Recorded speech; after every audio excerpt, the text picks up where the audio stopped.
Okay. Hi. In today's tutorial, we'll be learning about lithium-ion batteries.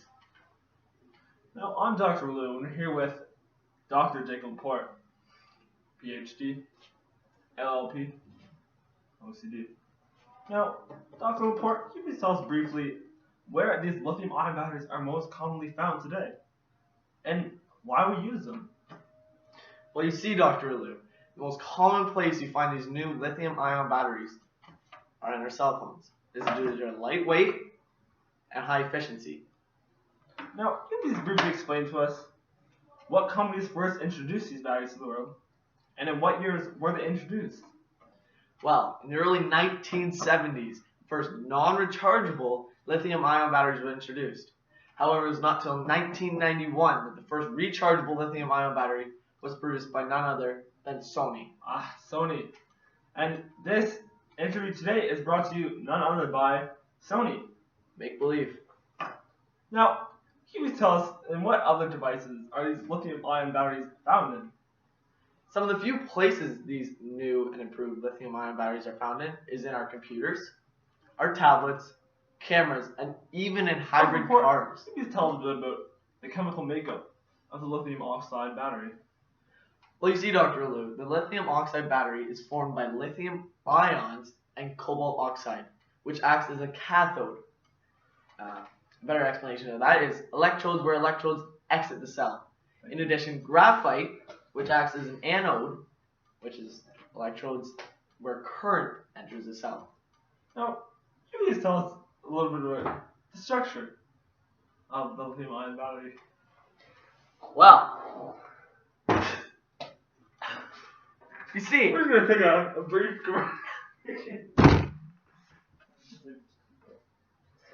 You see, in this diagram of the structure of the lithium-ion battery, you have the cobalt layers and lithium ions in between. Very good structure. Now, Dr. Laporte, can you please tell us a little bit about how these lithium-ion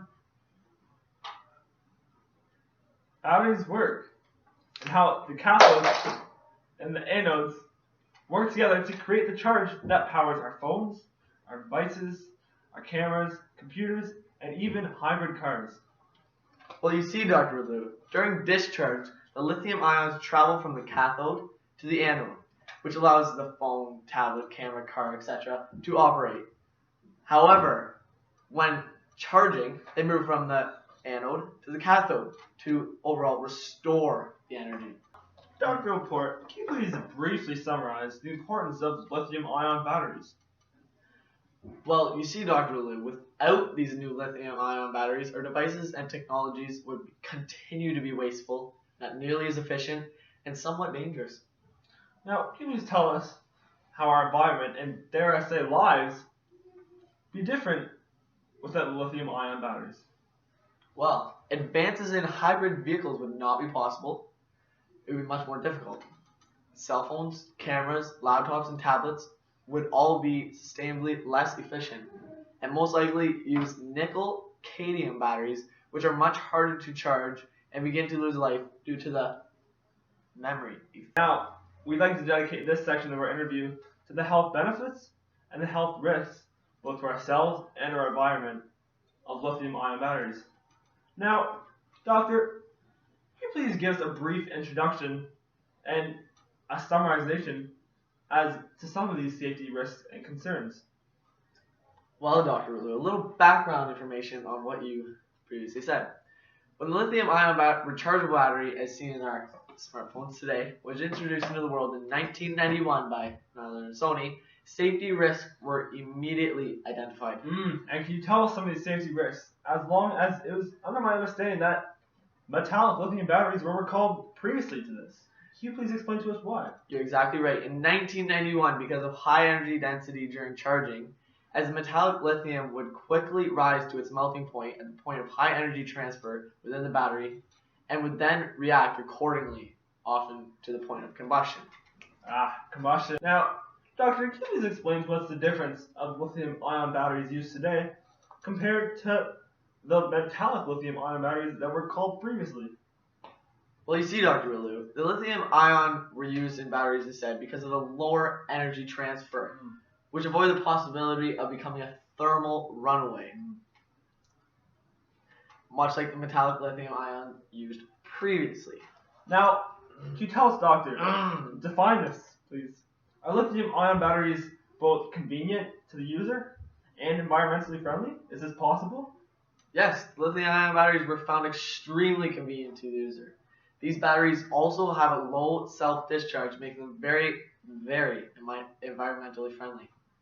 And disposal causes minimal harm. Now, Doctor, as it may not be known to the viewers of this interview, but I am, because of my superior knowledge as a doctor, that manganese is also a metallic base used in lithium ions. And now, can you please compare to us the cobalt lithium-based ions and the manganese lithium-based ions? Explain their pros, their cons, and their benefits and risks to human health. Thank you. Well, Dr. Lou, most lithium ion batteries use a cobalt-based ion to achieve maximum runtime. However, as you said, not magnesium, based ions are the most stable and can reach temperatures of up to 250 degrees Celsius before becoming unstable. Now, can you please explain to us the benefits of cobalt compared to that of magnesium? Well, cobalt is able to produce twice the capacity than that of manganese, and therefore becomes a more popular basis of the two metals. Thank you, Doctor. Now, Doctor, I'm aware that there's 3 safety precautions that cell phone companies use to ensure the safety of their consumers.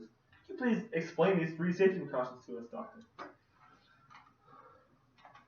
Well, Mr. Lulu, limiting the amount of active material to achieve a workable equilibrium of energy density and safety is obviously the first one.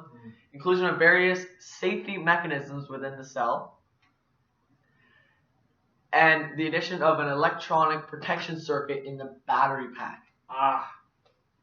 Clever. Now, Doctor, can you summarize these precautions and conclude to us, our viewers, our consumers, the safety, the health benefits, and the health risks of the lithium-ion battery? Well, Dr. Lulu, these precautions are extremely effective, making them very safe for their consumers. However, even with these precautions, a lithium-ion battery will shut down if a short circuit occurs. Now, in conclusion, the lithium-ion battery contains a very few concerns because of the precautions that the cell phone producers put in place to prevent the lithium-ion from reaching its boiling point.